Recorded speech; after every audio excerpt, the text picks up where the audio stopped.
ಹೊರಗಡೆ ಥರ ಟೇಸ್ಟಿಯಾದಂತಹ ಚಿಕನ್ ಕಬಾಬನ್ನು ಮನೆಯಲ್ಲಿ ಸುಲಭವಾಗಿ ಇನ್ಸ್ಟೆಂಟಾಗಿ ಈ ವಿಧಾನದಲ್ಲಿ ಟ್ರೈ ಮಾಡಿ.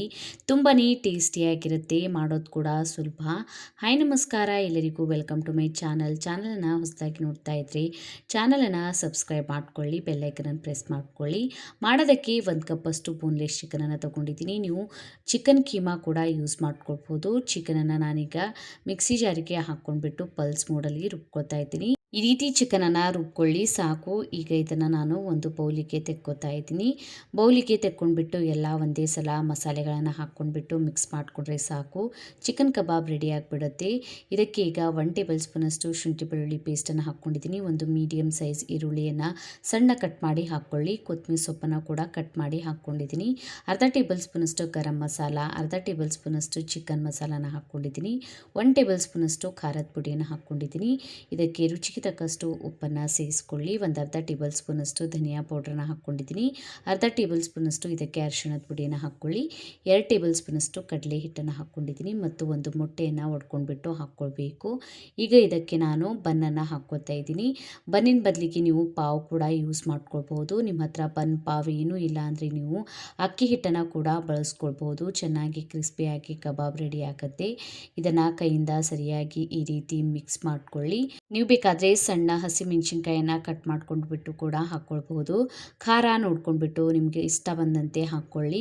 ಈಗ ಸರಿಯಾಗಿ ಇದನ್ನು ಮಿಕ್ಸ್ ಮಾಡ್ಕೊಂಡಿದ್ದೀನಿ. ಮಿಕ್ಸ್ ಮಾಡ್ಕೊಂಡ್ಬಿಟ್ಟು ಈಗ ಇದನ್ನು ಕೈಗೆ ನೀರನ್ನು ಹಚ್ಕೊಂಡ್ಬಿಟ್ಟು ಈ ರೀತಿ ಕಬಾಬ್ ಥರ ಮಾಡ್ಕೊಳ್ಳಿ. ಒಂದೇ ಸಲ ನೀವು ಎಲ್ಲ ಮಾಡ್ಕೊಂಡ್ಬಿಟ್ಟು ಫ್ರಿಜ್ನಲ್ಲಿ ಇಟ್ಕೊಳ್ಬೋದು. ಬೇಕಾದಾಗ ಫ್ರೈ ಮಾಡಿ ಇದನ್ನು ತಿನ್ಕೊಳ್ಬಹುದು. ಈಗ ಇದನ್ನು ರೆಡಿ ಮಾಡ್ಕೊಂಡಿದ್ದೀನಿ. ಹಂಚ್ ಮೇಲೆ ಇದನ್ನು ನಾನು ಶಾಲೋ ಫ್ರೈ ಮಾಡ್ತಾ ಇದ್ದೀನಿ. ಹಂಚನ್ನು ಬಿಸಿ ಮಾಡ್ಕೊಂಡ್ಬಿಟ್ಟು ಒಂದು 3 ಟೇಬಲ್ ಸ್ಪೂನಷ್ಟು ಎಣ್ಣೆಯನ್ನು ಹಾಕ್ಕೊಂಡಿದ್ದೀನಿ. ಎಣ್ಣೆ ಬಿಸಿ ಆಗಿದ್ಮೇಲೆ ರೆಡಿ ಮಾಡ್ಕೊಂಡಿರುವಂತಹ ಕಬಾಬನ್ನು ಇಟ್ಕೊಳ್ಳಿ. ಇದನ್ನು ಸರಿಯಾಗಿ ಒಂದು ಕಡೆಯಿಂದ ಸೆಟ್ ಆಗೋದಕ್ಕೆ ಬಿಡಿ. ಮೀಡಿಯಮ್ ಫ್ಲೇಮ್ನಲ್ಲಿ ಫ್ರೈ ಮಾಡ್ಕೊಳ್ಳಿ. ಸ್ವಲ್ಪ ದಪ್ಪ ಇರುತ್ತೆ ಅಲ್ಲ, ಒಳಗಿಂತನ ಸರಿಯಾಗಿ ಫ್ರೈ ಆಗಬೇಕು. ಈಗ 2 ಕಡೆಯಿಂದ ಈ ರೀತಿ ತಿರುಗಿಸ್ಕೋತಾ ಸರಿಯಾಗಿ ಮೇಲ್ಗಡೆ ಗೋಲ್ಡನ್ ಬ್ರೌನ್ ಕಲರ್ ಬರೋವರೆಗೂ ಈ ಕಬಾಬ್ಗಳನ್ನು ಫ್ರೈ ಮಾಡ್ಕೊಳ್ಳಿ. ಈಗ ಫ್ರೈ ಆಗಿದೆ, ಇದನ್ನು ನಾನು ತೆಕ್ಕೋತೀನಿ. ತುಂಬಾ ಸುಲಭವಾಗಿ ಮನೆಯಲ್ಲಿ ಟೇಸ್ಟಿಯಾದಂತಹ ಈ ಚಿಕನ್ ಕಬಾಬನ್ನು ಮಾಡ್ಕೊಳ್ಬೋದು. ರೆಸಿಪಿ ಕೂಡ ತುಂಬ ಸಿಂಪಲ್ ಆಗಿದೆ. ಮನೆಯಲ್ಲಿರುವಂತಹ ಬೇಸಿಕ್ ಮಸಾಲೆಗಳನ್ನು ಬಳಸ್ಕೊಂಡ್ಬಿಟ್ಟು ಟೇಸ್ಟಿಯಾದಂತಹ ಚಿಕನ್ ಕಬಾಬನ್ನು ಮಾಡ್ಕೊಳ್ಳಿ. ಇದನ್ನು ಚಟ್ನಿ ಜೊತೆ ತಿನ್ಕೊಳ್ಳಿ, ಇಲ್ಲಾಂದರೆ ಮೇಲ್ಗಡೆ ಸ್ವಲ್ಪ ನಿಂಬೆಹಣ್ಣಿನ ರಸನ ಹಾಕ್ಕೊಂಡ್ಬಿಟ್ಟು ತಿನ್ಕೊಂಡ್ರು ಕೂಡ ತುಂಬಾ ಟೇಸ್ಟಿಯಾಗಿರುತ್ತೆ.